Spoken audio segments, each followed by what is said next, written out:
Então, gente, aula de ótica 2, basicamente, tá? A gente vai entrar mais a fundo em alguns conceitos sobre as cores, algumas propriedades da luz, como reflexão e refração, tá? Que são propriedades importantes. Na última aula, nós ficamos mais atentos em outras propriedades, né? Mais geométricas, que dizem respeito, por exemplo, né? A propagação da luz, como é que ela se dá, a formação de sombra, né? E vocês fizeram, então, inclusive, alguns exercícios sobre isso, tá? Hoje, então, a gente vai entrar em algumas propriedades mais físicas, né? Propriedades mais que dizem respeito à reflexão e refração dessa luz, né? E para isso a gente vai ter que falar também sobre espelhos, tá? O que são esses equipamentos, né? Que conseguem fazer a reflexão muito bem da luz, né? E, inclusive, a gente consegue, então, se enxergar, né? Ver a nossa própria imagem e semelhança num equipamento como esse, tá? O que acontece para que esse fenômeno aconteça, tá, gente? Bom, para começar, a gente precisa falar um pouco sobre as cores, né? Que um pouco diferente como é na pigmentação, né? Quando a gente fala em luz, as cores que nós chamaremos de cores que seriam primárias, né? São as cores referentes, tá? Ao verde, o azul e o vermelho, certo? Eu sei que quando a gente fala em pigmentação, as cores primárias são outras, mas aqui na luz, as cores primárias é o RGB. O que é o RGB? O vermelho, o red, né? O verde, que é o green, e o azul, que é o blue, né? RGB. Então, toda vez que nós tivermos equipamentos que imitam luz e que tenham condições de emitir todas as cores de luz, né?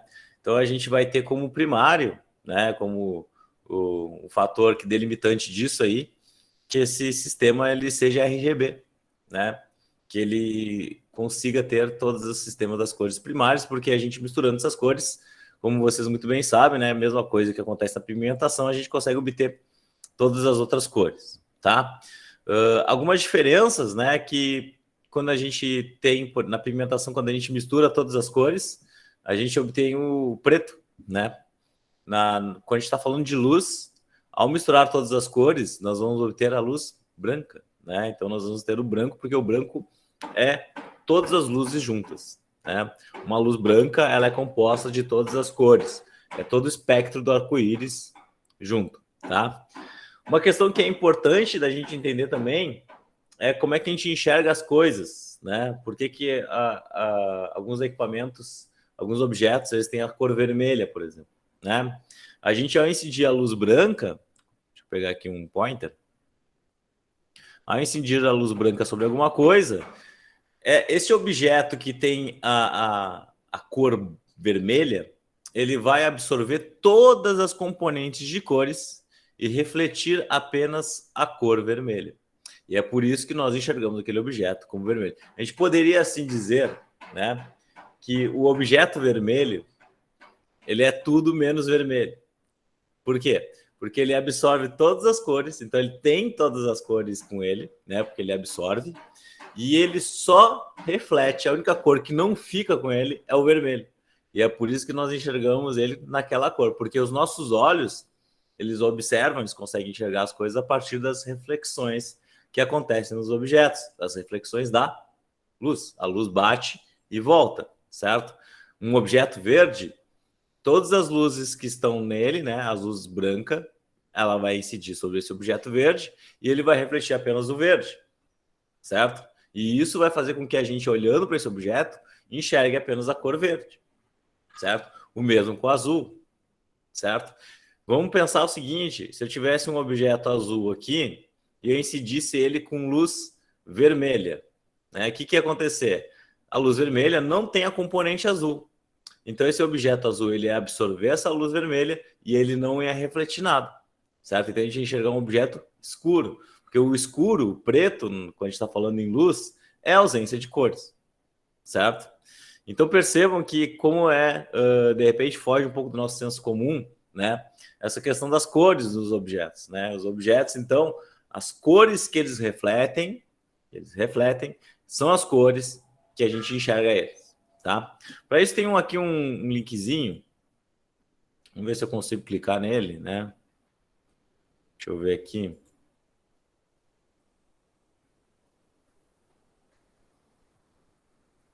Tá difícil de clicar nesse objeto. Vamos ver aqui. Ah, eu vou ter que fazer uma coisa diferente para mostrar isso, gente. Eu vou parar um pouquinho aqui a apresentação e vou colocar aqui para vocês a minha tela. Porque naquele linkzinho ali que eu botei, né, vai abrir este aplicativo aqui para vocês. Então, este aplicativo aqui, que é um aplicativo do PHS, agora foi. Beleza. Então, essa aqui é um aplicativo que vocês podem acessar, inclusive, né, naquele link que eu deixei ali. E esse aplicativo aqui, gente, ele mostra bem isso que eu estou falando para vocês, né? Então, a gente pode, por exemplo, pegar aqui, ó, um objeto, que é uma lâmpada, né? Uma lâmpada que tem todas as cores. Aqui tem um anteparo, certo? Um anteparo. E quando a gente põe a luz branca, a pessoa ela vai enxergar branco, como vocês estão vendo aqui, certo? Então a luz branca chega até ela e ela enxerga branco. Se eu colocar um anteparo aqui, um anteparo amarelo, por exemplo, o que acontece? A luz branca ela vai incidir sobre o anteparo amarelo vai absorver todas as cores e como ele é amarelo, ele vai refletir apenas a cor amarela, certo? Acontecendo esse efeito que vocês estão observando aqui, tá? Se eu mudar a cor do anteparo, a pessoa passa a enxergar apenas a cor do anteparo, porque nós estamos inserindo luz branca, tá? Se a gente colocar uma luz colorida, beleza? Colocar um vermelho, a pessoa vai enxergar o vermelho porque o anteparo é vermelho e ele não irá absorver a cor vermelha. Mas se eu mudar a cor do anteparo, olha só, a luz ela deixa de passar para a pessoa vai enxergar escuro. Então é bem isso que eu estava falando para vocês sobre essas questões aí de luz e como o nosso cérebro enxerga essas coisas, né? Porque a luz ela não é refletida aqui pelo anteparo amarelo porque ele é amarelo. E eu estou inserindo uma luz vermelha nele. Para eu enxergar o amarelo, eu tenho que inserir o amarelo, certo? Tem que inserir o amarelo ou uma luz branca, porque a luz branca contém todas as cores, certo? Uma outra coisa que é bacana da gente ver aqui é só uma outra imagem, é quando a gente coloca a mistura as cores primárias, né? O RGB aqui, ó, vermelho, verde e azul. Quando a gente mistura todas as cores primárias, né, a gente vai enxergar branco. Se eu tirar o verde, percebo que a cor que eu vou acabar enxergando, começar a enxergar aqui, vai ser o vermelho, certo? O rosa, desculpa, gente. Se eu tirar metade do rosa, do vermelho aqui, ó, a gente começa a enxergar roxo, porque o azul começa a predominar. Então a gente consegue formar todas as cores, ó. Eu posso diminuir a intensidade do roxo, aumentar o verde aqui, fazer uma cor aqui turquesa, acredito eu, né? Se eu diminuir o azul aqui, ó, fica uma coisa meio verde, o verde começa a predominar. Se eu botar verde e vermelho, fica um amarelo, né? Então a gente pode brincar com todas as cores aqui, variando a intensidade. E é basicamente isso que faz, por exemplo, né, um sistema RGB, certo? Por exemplo, de TV, né? Uma TV que tem uma configuração de cores do tipo RGB, certo? Ele tem ali os seus LEDs, né? Se eu estou falando de TV de LED, não de TV de tubo, né, gente? Ela tem nos seus LEDs, então a possibilidade de ter todas as cores, alternando, combinando, né, as cores dos LEDs e a intensidade dessas cores, certo? Então ali eu vou pôr o verde e vermelho, vou ter o amarelo, né? E aí então naquele ponto, naquele pixel da TV ali, ele vai apresentar a cor amarela.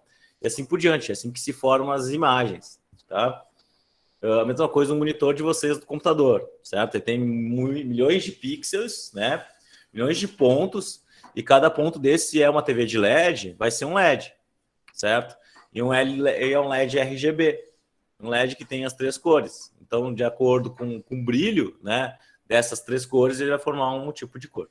Assim por diante, tá, gente? Bom, quando a gente fala em ótica, os efeitos da ótica, né, a gente tem os fenômenos físicos da ótica, né, que são esses aqui, ó. os fenômenos de reflexão e refração, certo? Então, o fenômeno de reflexão, o próprio nome diz, né? Uma luz, ela incide sobre uma superfície e essa luz, ela pode ser refletida, ela retorna ao meio onde ela estava se propagando. Quando nós temos a refração, certo? A luz, ela incide sobre o sistema e ela é refratada, certo? Ela atravessa e muda de meio. Beleza? Também temos aqui, né, alguns exemplos, né, de como pode acontecer essa reflexão e essa refração da luz, certo? Então, aqui, olha só, num sistema que é imperfeito, vocês percebam aqui que nós temos rugosidade nessa superfície aqui, né, ar e água. E vocês percebem que a reflexão da luz e a refração, ela se dá de forma espalhada, né? A luz se espalha numa situação dessa. Quando a gente tem uma superfície mais tranquila, como o próprio nome diz aqui, uma superfície polida, a gente tem que os raios de luz, eles têm uma tendência a ter uma propagação mais retilínea, né? Mais perfeitinha, certo? Isso poderia ser uma superfície, por exemplo, de um espelho, né? Se a gente considerasse aqui apenas a reflexão. O espelho, ele faz a reflexão da luz, né? Basicamente isso. Então, se eu tenho uma superfície não muito tranquila aqui, como vocês estão vendo, né? Vocês estão percebendo que a luz, ela tem um espalhamento mais direto. Agora, falando mais diretamente sobre a reflexão, gente. O que caracteriza a reflexão da luz, tá? A reflexão da luz, pessoal, ela é caracterizada aqui, ó, como vocês estão vendo aqui, o feixe de luz, né? Que essa setinha que a gente vai começar a chamar vai ser o feixe de luz incidente. E nós temos esse Izinho aqui, ó, que é o ângulo de incidência da luz. Porque essa luz aqui, ela está incidindo, né, nessa superfície. E basicamente ela incide aqui nessa reta normal, né, perpendicular a esse sistema aqui que está refletindo. A luz, ela retorna na mesma direção. Mas se eu estabeleço um ângulo, se eu estabeleço um ângulo, nós temos uma reflexão de uma forma diferente. Então, nós temos um ângulo de incidência. Vou escrever de uma forma mais bonita aqui. Ângulo de incidência. A minha letra tá brincadeira essa hora da manhã aí, gente. Ângulo de incidência. E nós temos o ângulo de reflexão. Ângulo de, aqui faltou um D, né? De incidência. E o ângulo de reflexão.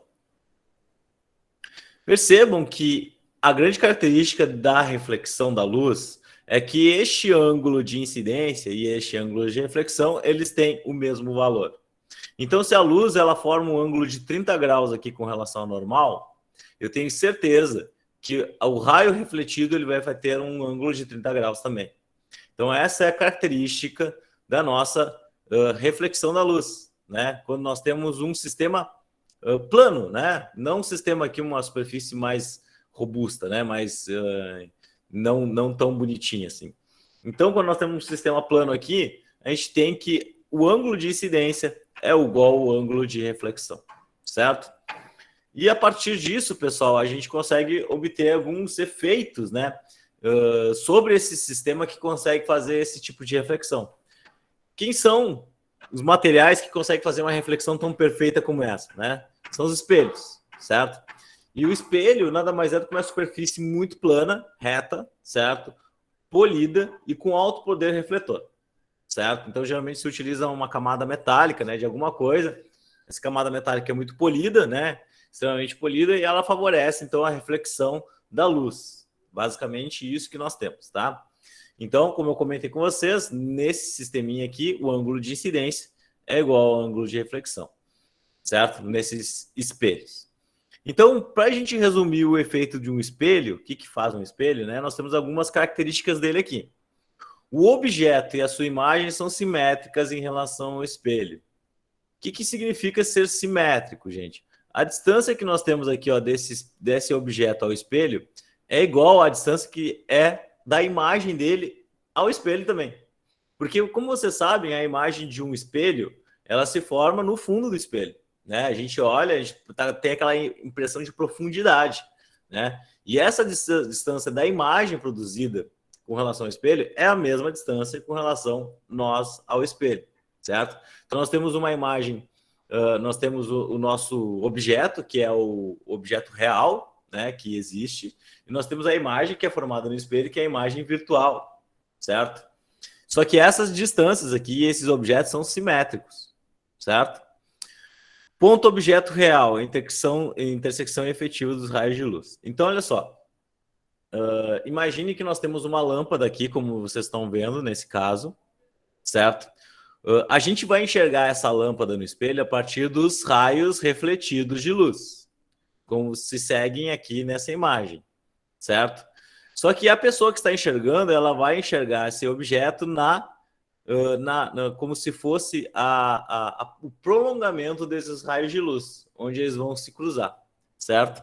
Então, onde se cruzam os raios de luz aqui, é onde o objeto vai ser visualizado pela pessoa. Então, a pessoa vai enxergar o objeto lá no canto, né? Com uma certa simetria com relação ao objeto real, tá? E isso se observa a partir das reflexões que a gente consegue observar aqui dos raios de luz, tá?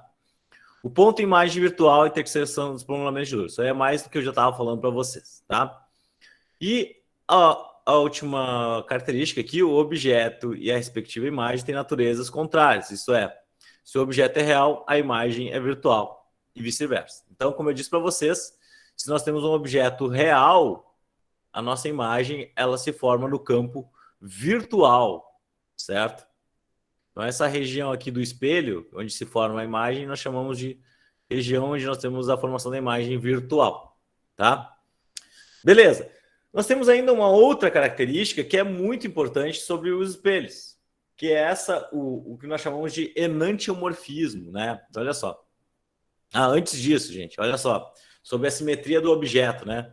O objeto e a imagem têm o mesmo tamanho. A gente, quando se olha no espelho, se é um espelho plano, polido, os objetos e a imagem têm o mesmo tamanho. É claro que vocês podem ir na casa dos espelhos, né, no circo, e vão ver lá que no caso dos espelhos nós temos os espelhos que formam imagens do nosso tamanho menor, maior, né, deixa a gente mais gordinho, mais magrinho. Isso é porque esses espelhos eles não são planos, são espelhos que têm distorção, certo? E aí eles conseguem formar imagens menores, formar imagens maiores, etc. Tá? Um espelho plano, o objeto e a imagem têm o mesmo tamanho, tá? A distância do objeto ao espelho é igual a distância da imagem ao espelho, isso aí a gente já tinha comentado. A imagem é direita em relação ao objeto. Dizemos que a imagem é direita quando ela não fica de cabeça para baixo. Então, a gente, quando se olha no espelho, a gente não se olha de cabeça para baixo. A imagem, ela reflete o nosso, como nós estamos dispostos, né? Se nós estamos normais, de pé, a imagem que a gente vai ver é uma imagem normal. Todo mundo sabe disso. E aí vem a última característica, que eu acho a característica mais interessante dos espelhos. É que objeto e imagem são enantiomorfos. O que quer dizer esse enantiomorfismo, né? Significa, gente, que o objeto e a imagem, elas são flipados. Eles são invertidos. Vocês sabem muito bem que quando vocês chegam na frente do espelho, se não sabe, vocês podem fazer esse teste depois que acabar a aula, né? Você sabe muito bem que quando vocês chegam na frente do espelho e vocês levantam o braço direito, a imagem de vocês levanta o braço esquerdo, né? A imagem que vocês estão olhando, ela vai levantar o braço esquerdo. Se vocês levantarem o braço esquerdo, vocês vão ver que a imagem de vocês vai levantar o braço direito. Isso significa que objeto e imagem são enantiomorfos. Eles são contrários, certo? Eles são invertidos. E é essa explicação que nós temos que fazem pelo qual, na ambulância, nós temos a palavra escrita ambulância de forma contrária, aqui na frente, certo? Se vocês nunca perceberam isso, olhem uma ambulância na próxima vez que vocês forem verem uma, né? Vocês vão ver que ela vai estar escrita ambulância ao contrário. Por quê? Porque quando a gente está dirigindo o carro e a ambulância está atrás da gente, ela quer caminho, né? Ela quer passar a gente porque ela está com mais pressa Geralmente ela está cuidando de algum acidente, né? Alguma questão que precisa levar um paciente rapidamente para um hospital, né? E ela pede passagem e o motorista que está no carro, ele tem que saber que está vindo uma ambulância. E geralmente quem dirige, né? Vocês ainda possivelmente não tiraram a carteira, né? Mas uma das coisas que nós temos nos automóveis são os espelhos para que a gente tenha visão, né? Do que está acontecendo atrás de nós. Temos uma visão completa do trânsito, né? E quando vem uma ambulância atrás, a primeira coisa que a gente vai usar é olhar para o espelho, né? Que fica em cima da direção, né, do motorista ali, em frente ao para-brisa, né? E vocês vão ver como o espelho que tem ali é um espelho polido e plano, né? A imagem que ele vai fornecer é uma imagem antiomorfa. Ou seja, se eu levantar o braço direito, vai levantar o braço esquerdo na imagem. Então, quando a gente olhar a ambulância que vem atrás da gente, né, a gente olhar pelo espelho, quando a gente lê a palavra ambulância, ela vai estar de forma correta. Mas, na realidade, ela está escrita ao contrário. Para que quando eu olho no espelho, ela apareça de forma correta. Então, essa é a ideia, de escrever a palavra ambulância de forma contrária na própria ambulância. É que para quando o motorista olhe para o espelho, né, o espelho que tem ali no carro, ele enxerga a palavra ambulância de forma correta. Isso devido à propriedade de enantiomorfismo dos espelhos planos. Beleza? Vamos seguir. Seguindo mais um pouquinho. Então aqui nós temos um exercício, 2 exercícios, tá? O primeiro exercício diz o seguinte, olha só. Um raio luminoso incide sobre um espelho plano, formando um ângulo de 30 graus com a sua superfície refletora. Qual o ângulo formado entre os raios incidente e refletido? Ele quer saber qual é o ângulo formado aqui entre os raios incidentes e refletidos. Galera, seguinte, nesse exercício aqui nós temos um raio incidente que forma 30 graus aqui em relação à superfície. Se com relação a normal nós temos sempre 90 graus, aqui, porque essa reta normal que é desenhada nesse espelho, esses traços aqui, ó, que formam essa reta normal, a gente sabe que vai ter 60 graus, porque se nós temos 60 mais 30, nós temos os 90 graus do ângulo reto, certo? Então eu já sei que meu ângulo de incidência, ele vale 60 graus. Se eu sei quanto que vale meu ângulo de incidência, eu sei quanto que vale meu ângulo de reflexão. Ele vale também 60 graus. Certo? Se ele quer saber o ângulo formado entre os raios incidentes e refletidos, o raio incidente mais o raio refletido, eu sei que vai ser 60 mais 60, que vai me fornecer 120 graus. Certo? Então a resposta desse exercício aqui seria 120 graus, que é o ângulo formado pelos raios incidentes e refletidos. Muito simples, né? Vamos mais um exercício. Olha só. Nesse exercício nós temos 2 espelhos. Beleza, né? 2 espelhos, tranquilo. O que acontece? Eu vou desenhar as retas normais desses espelhos, tá? Então, olha só, por exemplo, esse raio incidente ele bate aqui, é refletido, depois ele bate nesse outro espelho e é refletido novamente. Eu vou desenhar as retas normais porque elas facilitam para a gente as coisas, tá? Então, desenhar a reta normal, reta normal. Eu sei que essas retas normais, nós temos um espelho plano, certo? As retas normais, essas retas normais, elas formam um ângulo de 90 graus sempre. Sempre um ângulo θ aqui de 90 graus. Isso é sempre válido, tá? Então, olha só, pessoal, olha esse exercício aqui. Ele quer saber quais são os valores de θ1 e θ2. Esses ângulos aqui que tem entre os raios, tá? Que estão incidindo e refletindo. Para descobrir o θ1 é muito simples, né?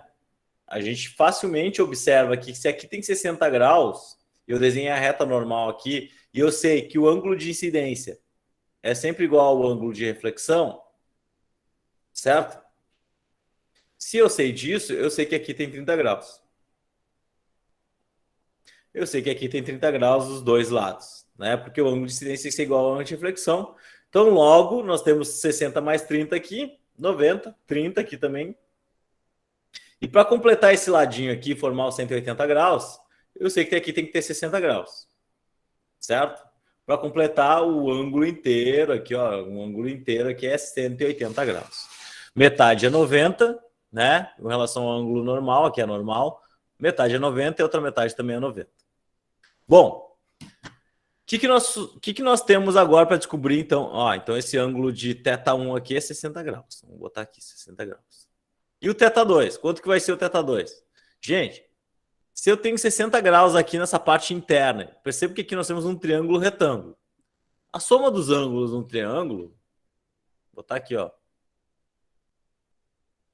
As somas dos ângulos em um triângulo é 180 graus. 180 graus. Beleza? Então, se eu tenho 60 graus aqui, eu tenho 90 graus, porque isso aqui é um triângulo retângulo, né? Faz a conta aí, 60 mais 90. Sobra 150, né?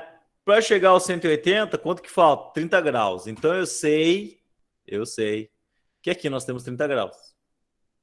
Se aqui nós temos 30 graus, para fechar o ângulo de 90 graus aqui pela metade, formar o ângulo de incidência, nós temos que ter 60 graus aqui e 60 graus aqui desse outro lado também. 60 mais 60 vai dar o 120, 30 aqui, 150, então tem que formar aqui mais 30 graus. Então percebam que nesses exercícios aqui, ó, né, o θ2 aqui ele vai ser 60 mais 60, ele vai ser 120 graus. Percebam que nesses exercícios, né, vale muito da visão de vocês de como entender a formação dos ângulos, né, sabendo que se eu traçar a reta normal ali, né, eu vou ter ângulo de incidência igual ao ângulo de reflexão, eu consigo facilmente resolver esses exercícios aqui, como vocês estão vendo, usando um pouquinho da lógica, né? E tendo algumas informações, como sabendo que a soma dos ângulos internos, vou botar aqui internos, em um triângulo, vale 180 graus. Beleza? Dito isto, vamos ver isso aqui. Bom, galera, uma questão aqui que vale para nós também é essa questão dentro da ótica geométrica, que é com relação ao campo de visão, certo? Objetos que estão ao alcance de um espelho, né, dependendo da posição que a gente se coloque, a gente consegue enxergar eles ou não. Né? Então, se eu tenho um ângulo com relação a um espelho, como nós temos o ângulo de incidência, o ângulo de reflexão, se eu estou com um ângulo assim mais formando um ângulo de 60 graus, 30 graus, assim, com relação ao espelho, né? A gente consegue enxergar objetos que estão mais afastados de mim, né? De outra direção. Isso é o que nós chamamos de campo de visão, né? Então, dentro do meu campo de visão, dependendo do ângulo que eu esteja analisando esse espelho, eu consigo enxergar coisas ou não. Existe uma maneira da gente visualizar quais objetos estarão no campo de visão, né? Para fazer isso, certo? Eu vou aqui demonstrar para vocês, certo? Que para fazer isso eu tenho que pegar uma distância. Eu sou o observador O, tá? Então nós temos aqui o observador O. Esse observador O, ele está a uma distância D desse espelho. E eu vou estabelecer que nós teremos um observador O no campo virtual aqui, certo? No campo virtual. Então, eu vou chamar de O', né? Então, esse aqui no campo virtual, o observador no campo virtual é o campo O'. O que acontece? Vocês estão vendo essas retas que eu tracei aqui a partir deste observador virtual? Elas vão bem nas margens do meu espelho. São retas paralelas que saem em direção ao meu espelho. Então, gente, a partir disso, né, dessas retas, tudo que estiver dentro dessas retas que saem do meu ponto O, aqui do campo virtual aqui, que vocês estão vendo, né, nós construímos aqui um observador no campo virtual e a partir dele nós traçamos retas que vão passar pelas margens do meu espelho. Tudo que estiver dentro dessas retas estará no campo de visão. certo? Aqui nós temos um exemplo, ó. A pessoa, o observador O, eu faço o observador O no campo virtual, atrás do espelho, né? E a partir dele traço retas que vão às margens desse espelho. Tudo que estiver dentro dessas retas estará no campo visual dessa pessoa. Essa pessoa aqui vai enxergar tudo que estiver aqui. Porque pela reflexão da luz, né? Ela consegue enxergar tudo. Beleza? Observe que esse ponto C, ele vai estar fora, ele vai estar no meu ponto cego dentro do meu espelho, certo? Porque este ponto C aqui, ele não estará dentro do meu ponto de visão. Então, essa pessoa aqui, possivelmente, para poder enxergar aquele ponto C, ela teria que ir mais aqui para cima, né? Ela se colocando mais para cima, possivelmente esse ponto C, ele também estaria dentro do seu campo de visão, certo? Então, essa é a técnica para a gente avaliar objetos que estão dentro de um campo de visão ou não, tá? Se não me engano, vai ter um exercício assim nas atividades, aí vocês vão fazer dessa forma aqui. Vamos traçar uma reta com a mesma distância, né? Essa distância D e distância D aqui, ó, tem que ser distâncias iguais para a gente conseguir traçar essas retas e observar o que está ou não dentro do campo de visão. Uma outra questão, gente, que é interessante é quando nós associamos vários espelhos juntos. Colocamos alguns espelhos juntos. O que vai acontecer, gente? Quando nós associamos espelhos juntos, aqui ó, colocamos espelhos perpendiculares ou formando ângulos, né? A gente vai observar que vai formar várias imagens. É aquela historinha de a gente colocar um espelho na frente do outro, colocar um objeto no meio. A gente tem a formação de infinitas imagens, certo? Infinitas imagens. Nesse caso da girafinha aí, vocês estão vendo que a girafa está ali dentro, e nós temos a formação de 3 imagens. Temos uma girafa e 3 imagens sendo formadas, certo? A gente poderia descobrir qual é o ângulo que nós temos ali, entre esses espelhos, a partir desta equação, onde o N aqui, gente, um pouquinho, o N é o número de imagens,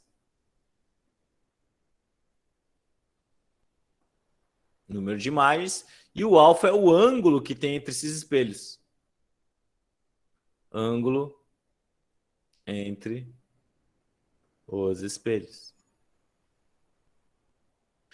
Então percebam, gente, que para a gente ter, por exemplo, uma imagem apenas, eu teria que ter aqui, ó, 180 graus de ângulo, ou seja, 180 graus é o espelho reto na minha frente, né? Os dois espelhos, né, eles não estariam dobrados, eles estariam retos. E aí eu teria 360 dividido por 180, que daria 2, 2 menos 1, formaria uma imagem. Nesse caso aqui, nós temos 3 imagens. Vamos descobrir que ângulo é esse. Olha só. Para eu ter 3 imagens, 360 graus, sobre alfa menos 1. Esse 1 eu vou passar lá para o outro lado, vai ficar 4, que é igual a 360 sobre alfa, né? Então, o meu alfa vai ser 360 sobre 4, certo? E 360 sobre 4 dá um valor incrível de 360 sobre 4 dividido por 4, isso aqui dá 90 graus. Então, para formar 3 imagens, como vocês estão vendo aqui, eu preciso de 90 graus entre os espelhos, certo? E é o que parece, né? Olha só, tá bem justaposto aqui, parece que é 90 graus mesmo, realmente, tá? Vamos fazer mais um exemplo aqui, gente, olha só. Nós temos aqui, coloque-se 2 copos entre 2 espelhos planos, angulares, determine o número máximo de copos que pode ser visto pelo observador. Então, nós temos 2 copos. Percebam que nós temos 2 copos e 60 graus, certo? Quantos copos nós vamos conseguir enxergar aqui dentro desses espelhos? Vamos ver. Cada copo vai produzir N imagens, certo? Seus 360 sobre alfa, que é menos 1. Isso aqui é a minha equação pronta, né? Então, vamos ver qual é o número de imagens que um copo vai produzir. Então, nós temos 360 sobre 60 graus, menos 1. Isso aqui dá 6, então o número de imagens, ó, 360 sobre 60 é 6, menos 1. Então, cada copo vai produzir 5 imagens. Como nós temos 2 copos no sistema, nós teremos a formação, então, de 10 imagens, porque cada um deles vai formar 5 imagens, certo? Então, nós observaríamos aqui desse jeito 10 copinhos formados nas imagens ali dos espelhos. Isso porque eles estão formando um ângulo de 60 graus ali entre esses espelhos. E quando formamos 60 graus, nós temos 5 imagens, certo? Essa equaçãozinha aí, ela nos ajuda a descobrir o número de imagens formadas nesses sisteminhas aí. Vamos mais um exercício aqui, gente. Tira-se uma foto de um casal entre dois espelhos planos verticais que formam um ângulo alfa entre si. Se nessa foto aparecem 16 indivíduos, certo? Qual a medida do ângulo alfa? Certo? Então, olha só.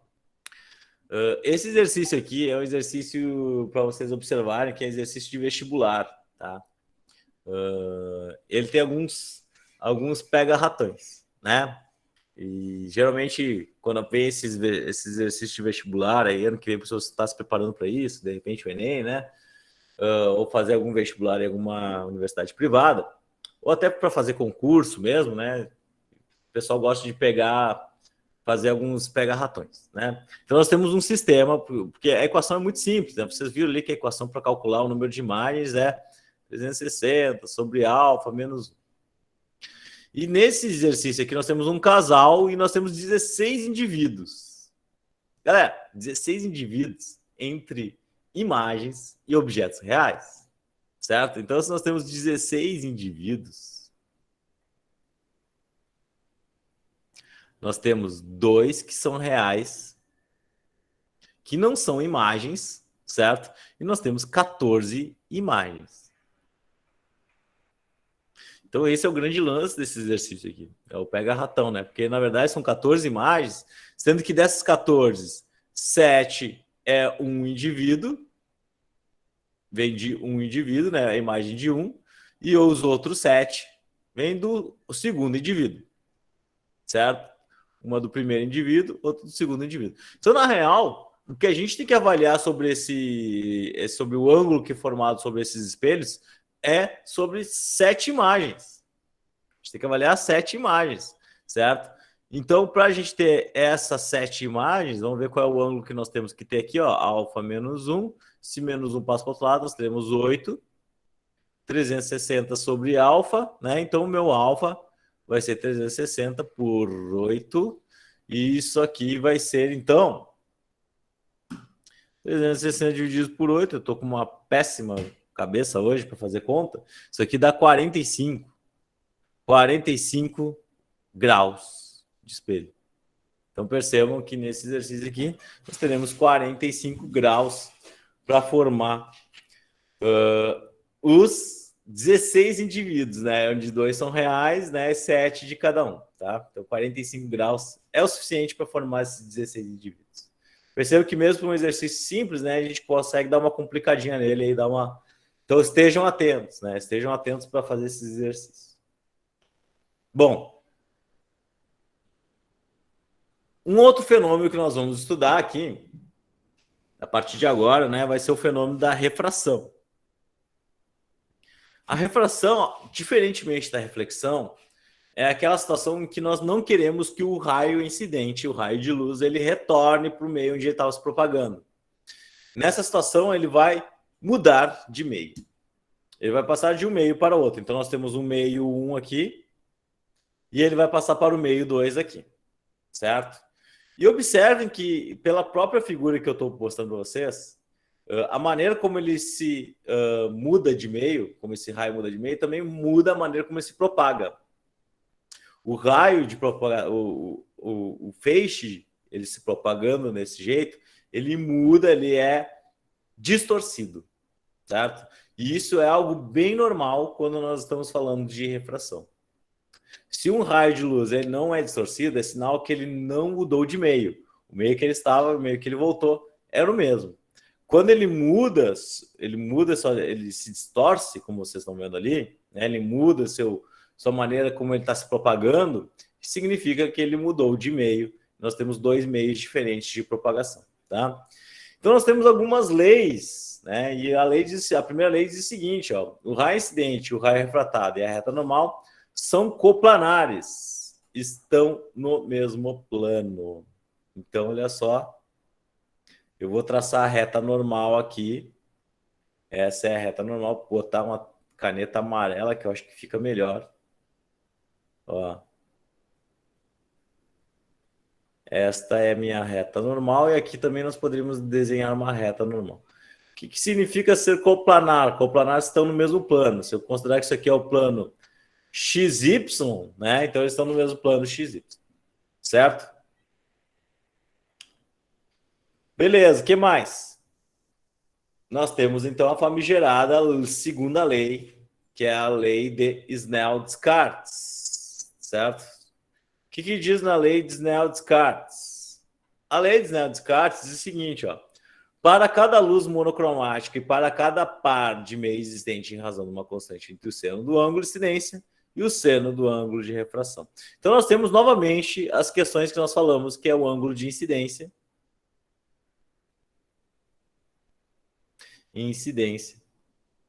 e o ângulo R de refração agora. Não vai ser o ângulo refletido, vai ser o ângulo de refração. Quando nós estamos falando de refração, também vai ser ângulo R, tá? Percebam que estes ângulos agora não são mais iguais. Não são iguais. Diferentemente do que nós tínhamos lá na reflexão, agora na refração nós não temos ângulos iguais.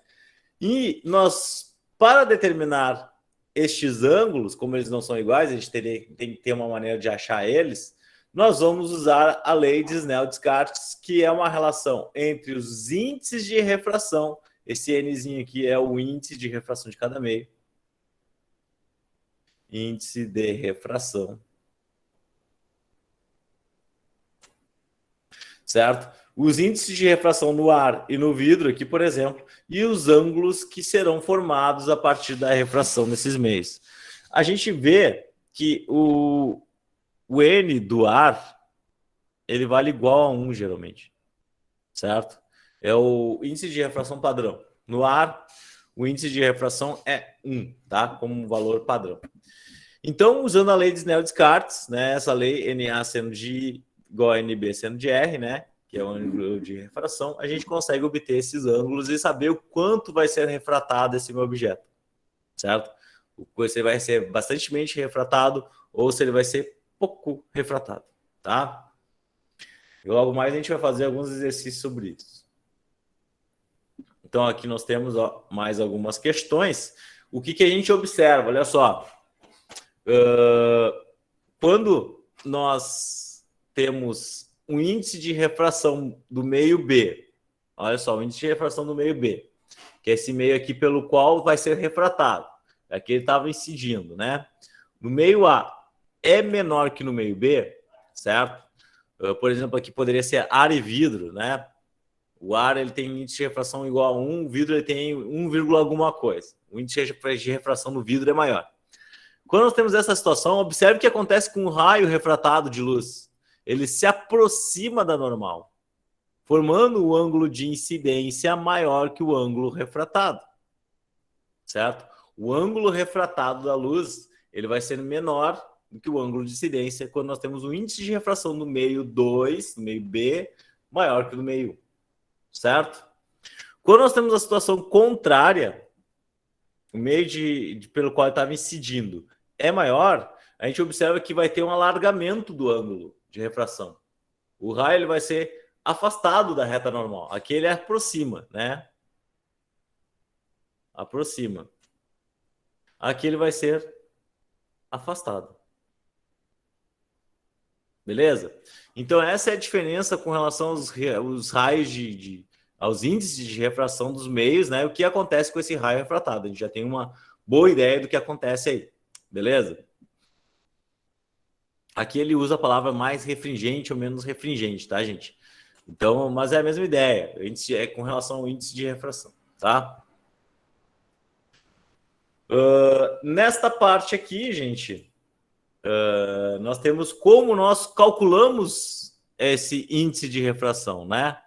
O índice de refração aqui, então define-se índice de refração absoluta, o N de um meio, para determinar a luz monocromática como quociente entre a velocidade da luz Lembrando que a velocidade da luz tem esse valorzinho aqui, ó. 3 vezes 10 na 8 metros por segundo. Já comentei com vocês que nada é mais rápido do que a luz. E a luz no vácuo, ela tem esse valor aqui. E aí, o V é a velocidade da luz no meio que a gente está considerando. Se o meio é o ar, né? O ar ele oferece pouca refração. Então a luz, quando ela vem do vácuo, né, vem do Sol e chega até nós aqui na Terra, e ela adentra a atmosfera, né? Ela vai ser refratada, mas vai ser poucamente refratada de forma que a velocidade dela no ar é a mesma do que no vácuo, praticamente a mesma, certo? E isso vai fazer com que nós tenhamos um índice de refração que vai ser no ar, aqui, ó, no ar, de 3 vezes 10 na 8, que é o índice de refração da luz no vácuo, sobre no meio, que é o ar, que é 3 vezes 10 na 8, isso aqui vai gerar 1. Por isso que o índice de refração da luz no ar, ela é igual a 1, porque a mudança de velocidade é quase nada, tende a zero, certo? Essa mudança de velocidade.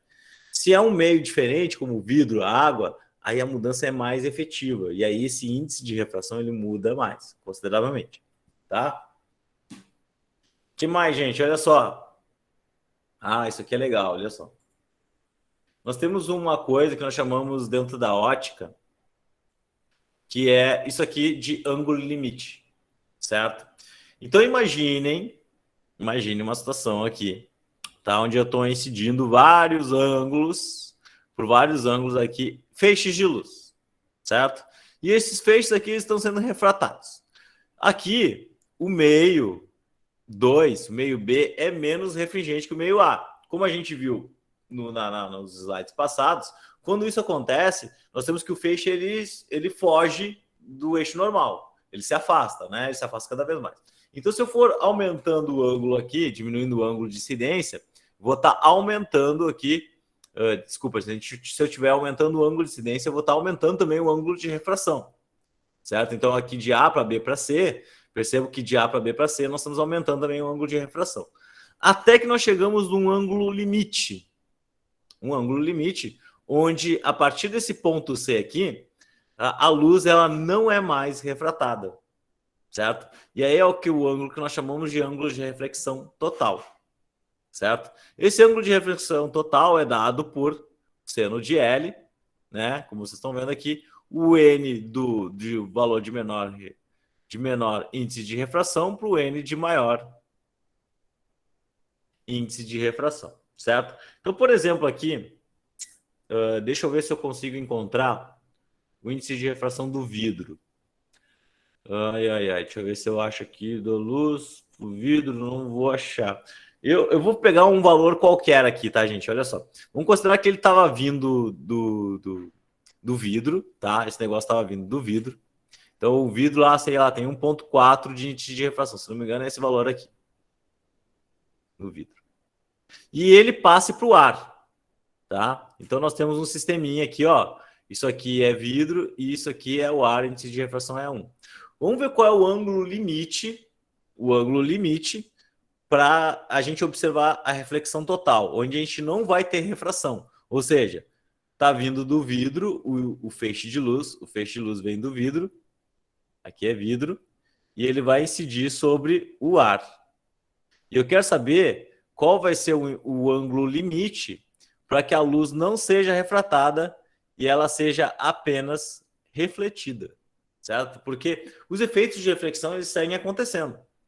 Mas tem esse ângulo limite onde a gente não observa a refração. A gente vai observar apenas a reflexão. E isso tem uma aplicação tecnológica, gente. Olha só, já vou falar para vocês qual é essa aplicação. Então, o seno de L vai ser o N menor. Qual é o N menor? É o do ar, que é igual a 1, sobre 1,4.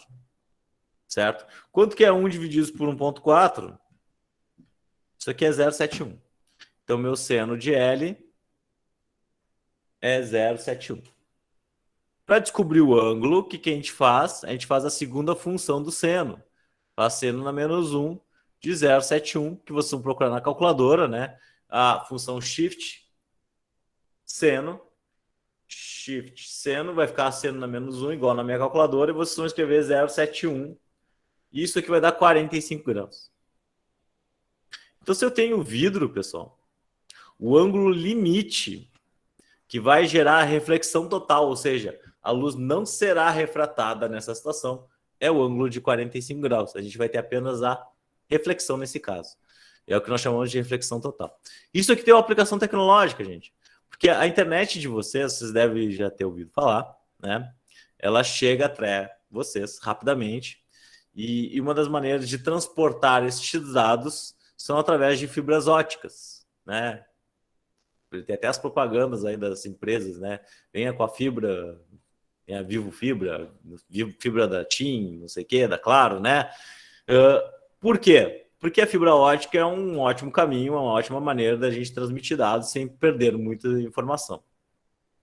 E a fibra ótica, ela usa desse efeito do ângulo de reflexão total, porque ela envia os dados da internet através de luz, certo?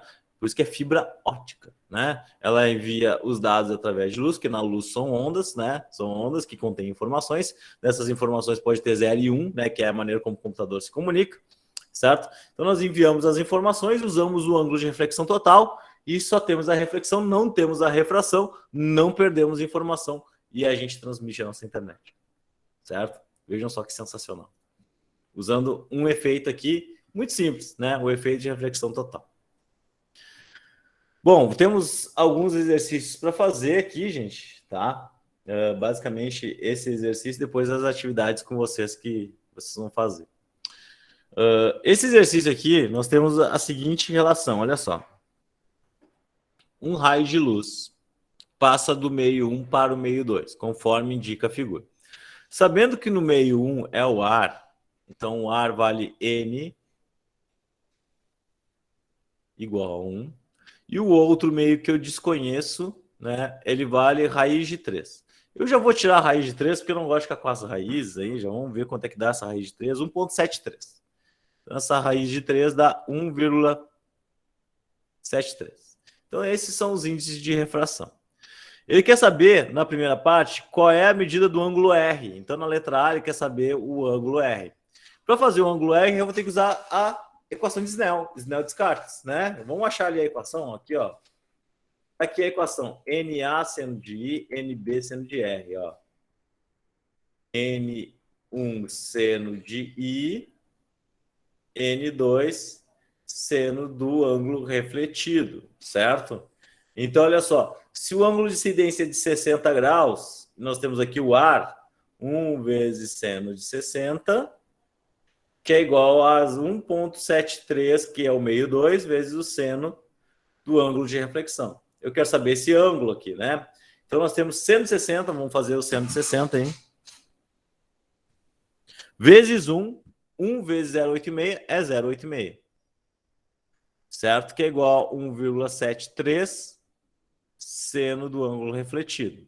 Então, o meu seno do ângulo refletido, ele vai ser 0,86 por 1,73. Quanto que dá isso aqui? 0,5. Como é que nós descobrimos o ângulo, né? Nós temos que fazer a segunda função do seno. Então, o meu ângulo refletido, ele vai ser a segunda função do seno de 0,5. Só fazer esse seno na menos 1, shift seno, né? Igual eu ensinei vocês. Shift seno de este ângulo. Shift seno de 0,5. Isso aqui dá 30 graus. Então, o ângulo, olha só, o ângulo de incidência é 60 e o ângulo de reflexão é 30, tá? A segunda pergunta que ele faz é, eu vou botar em vermelho aqui para não confundir, é qual é a velocidade no meio 2. Galera, a velocidade no meio 2, como é que a gente obtém isso aí? O índice de refração é C sobre V, beleza?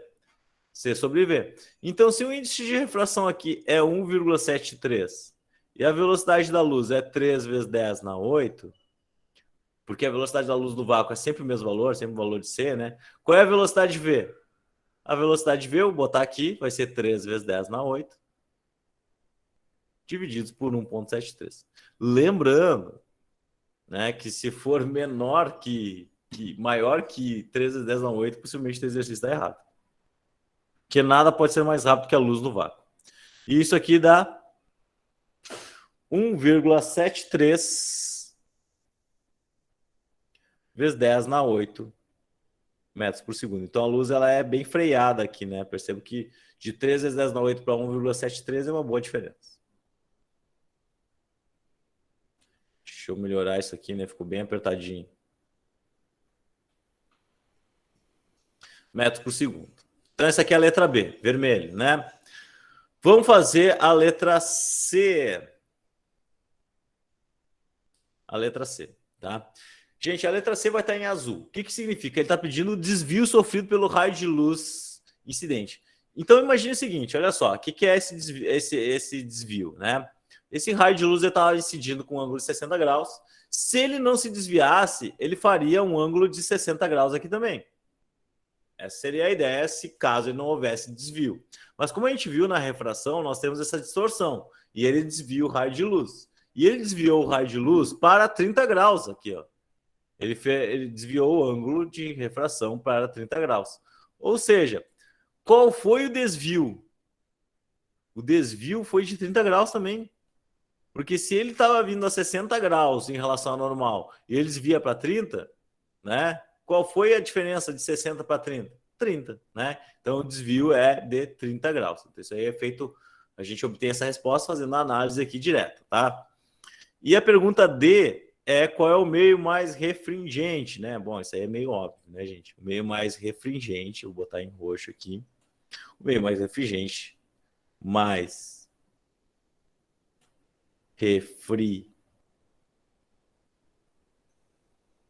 é o meio 2, né? Porque o meio 2 tem um N2 maior que o N1, certo? Então, o meio que tem o índice de refração maior é o meio mais refringente, né?